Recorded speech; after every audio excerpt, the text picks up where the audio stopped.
grown accustomed to getting by on scraps. My first real job after college was the editor of the Daily Guide, a small newspaper in Waynesville, Missouri, a quirky military town in the Ozarks.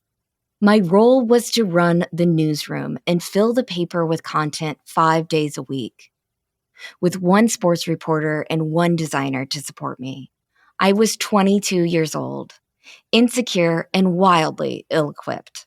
I had never lived outside of Kansas or more than 30 minutes away from my parents, but I dreamed of one day living on a coast. Waynesville was like testing the waters to see if I could get by in a place where I didn't know anyone. Later, I'd come to understand why I got such a big job in spite of my limited experience. Newspapers were in an uncertain, precarious place. Reporters and editors were losing their jobs. Papers were consolidating and shutting down. Print was pivoting to digital. Veteran journalists were taking buyouts. Gatehouse Media, the corporate overlords of the Daily Guide, and hundreds of other newspapers and community publications nationwide, had a type when it came to new hires. They liked them cheap and hungry, willing to do whatever it took to make it work with minuscule budgets and outsized responsibilities. They made a bet, since I was a single, child-free journalism major who accepted such a low starting salary, I'd put up with grueling 60-hour work weeks, no support, and countless disgruntled readers who would show up at the office to complain to my face.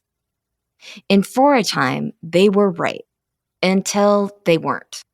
From the beginning at the Guide, I was in over my head. I struggled to get my bearings and figure out what to cover each day. Faxes seemed to be the main form of communication from many local institutions, and they came in at all hours. My first sports reporter was sullen and insubordinate, and folks from the community were quick to voice their displeasure about typos, tiny errors, or stories they just didn't like. We had one reader who at least once a week took the print edition of the paper and marked it up in red pen, circling all of the mistakes she found. She would leave it in our mailbox with rude comments scrawled in the margins. I cried often, and I got pretty good at hiding it. My office had old blinds that I'd pull closed so I could sit at my desk and weep in privacy. But there were a few bright spots. At a Chamber of Commerce luncheon my early weeks on the job, I met the mayor, Luge Hardman, who would become my first source in journalism and a longtime friend.